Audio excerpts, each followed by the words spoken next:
Oi, pessoal! A Lica e o Zeca também querem brincar de festa junina e eles inventaram uma brincadeira que se chama Pula Fogueira. Eles juntaram uns rolinhos de papel higiênico que a mamãe tinha em casa, papel e fizeram uma fogueira de mentirinha. E aí pegaram um dado e eles combinaram a regra desse jogo, que vai ser assim. O Zeca vai jogar o dado e quando parar, a Lica vai ter que contar a quantidade de bolinha para poder fazer o pulo da fogueira. Vamos lá? Zeca, pode jogar o dado. O dado parou. Vamos contar as bolinhas? Me ajuda. 1, 2, 2. A Lica vai precisar dar 2 pulos na fogueira.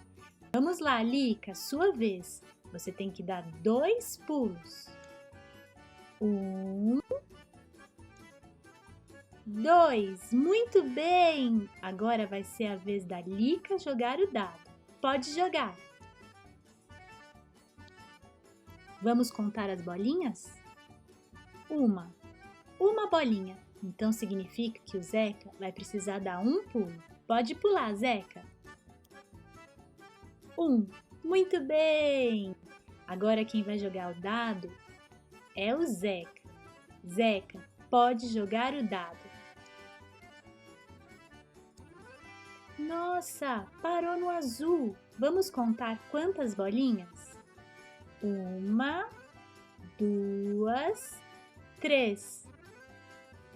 Lica, você vai ter que dar 3 pulos em cima dessa fogueira. Pode começar que a gente vai contar. Me ajuda daí, pessoal. 1, 2,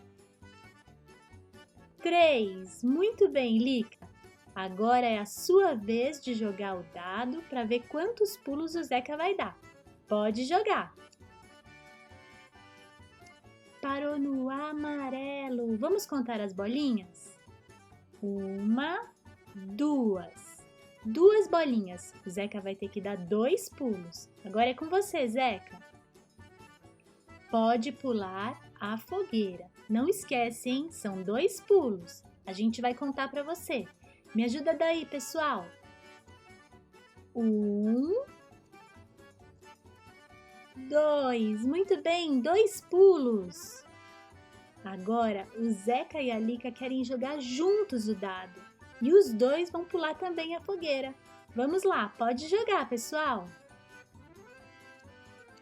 Parou no laranja. Vamos contar as bolinhas? 1.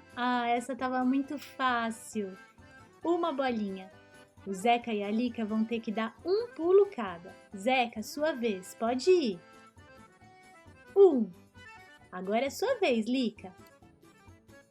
1. Muito bem! Essa brincadeira foi muito divertida. Se você quiser, você pode fazer aí na sua casa.